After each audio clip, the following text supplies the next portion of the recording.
Bonjour à tous. Devant moi, j'ai une Lenovo IdeaTab Plus 12.1 Matte Edition. Et laissez-moi vous montrer comment changer le type de navigation sur cet appareil.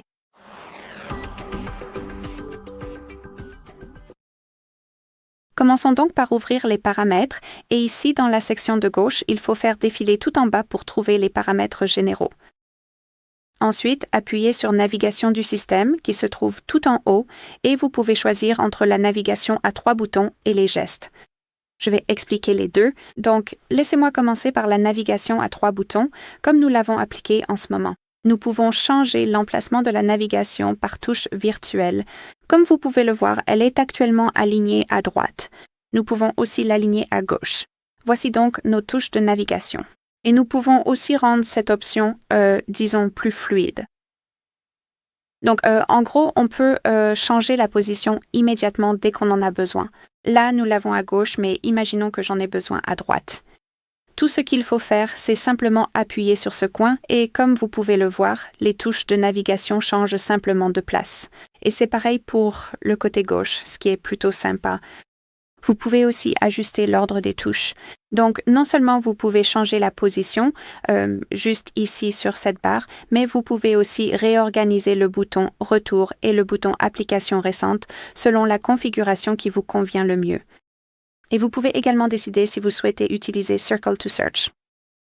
Vous pouvez activer ou désactiver cette fonction simplement en utilisant ce commutateur et en gros, cela signifie que vous pourrez appuyer longuement sur le bouton Accueil afin de entourer quelque chose et le rechercher sur Google. Voilà comment ça fonctionne. Et si vous le souhaitez, vous pouvez aussi activer la navigation par geste.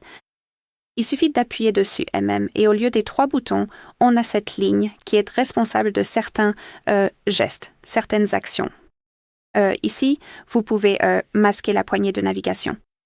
Évidemment, vous pouvez toujours faire des balayages, vous pouvez toujours tout faire. Donc, c'est à vous de décider si vous préférez avoir cette barre ici ou non.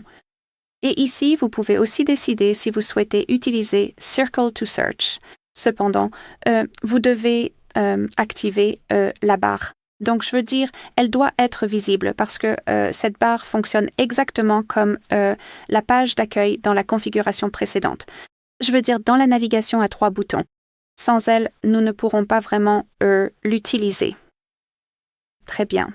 Donc, pour revenir à la page précédente, comme avec le bouton Retour, vous devez faire glisser votre doigt du bord vers le centre de votre appareil et, pour une raison quelconque, cela ne fonctionne pas maintenant.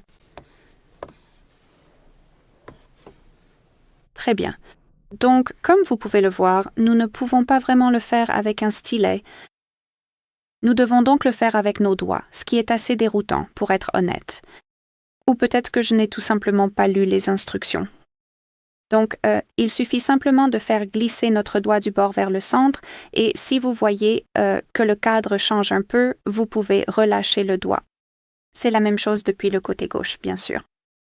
Si vous souhaitez revenir directement à la page d'accueil, faites simplement glisser votre doigt du bas vers le centre de votre appareil et assurez-vous que ce mouvement soit rapide et court. Mais encore une fois, cette option ne fonctionne pas avec le stylet.